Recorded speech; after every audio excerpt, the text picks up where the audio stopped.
नमस्कार. आहार हा शब्द ऐकला की आपल्या मनात काय येतं? जेवणाचं ताट, कॅलरीज, प्रोटीन्स, बरोबर. पण विचार करा, जर मी तुम्हाला सांगितलं की या शब्दाचा खरा अर्थ या सगळ्याच्या खूप पलीकडचा आणि खोल आहे. चला तर मग आज आपण आहाराकडे बघण्याचा एक पूर्णपणे वेगळा, एक प्राचीन दृष्टिकोन समजून घेऊया. सुरुवातच एका साध्या प्रश्नाने करूया. आपण जे खातो त्या अन्नाचा नेमका अर्थ काय? शरीराला ऊर्जा देणारे एक इंधन की फक्त चवीसाठी खाल्ले जाणारे पदार्थ? बहुतेक वेळा आपली उत्तरं साधारणपणे इथेच येऊन थांबतात.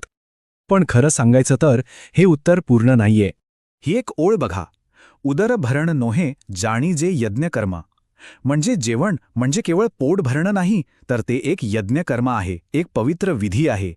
फक्त ही एक कल्पना जरी आपण मनात ठेवली तरी जेवणाकडे बघण्याचा आपला दृष्टिकोन पूर्णपणे बदलून जाऊ शकतो. ठीक आहे, तर मग या विचाराच्या मुळाशी जाऊया. आपण आता एक अशी संकल्पना पाहणार आहोत जी अन्नाला एका वेगळ्याच पातळीवर घेऊन जाते. अन्न हे पूर्ण ब्रह्म. याचा अर्थ काय होतो? तर सोप्या भाषेत अन्न हेच अंतिम सत्य आहे.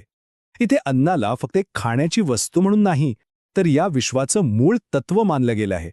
आपल्या अस्तित्वाचा जो काही आधार आहे तो म्हणजे अन्न. पूर्ण ब्रह्म म्हणजे काय?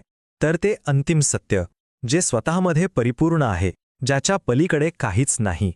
आणि जेव्हा आपल्या पूर्वजांनी अन्नाला पूर्ण ब्रह्म असं संबोधलं, तेव्हा त्यांनी त्याला किती मोठं महत्त्व दिलं असेल.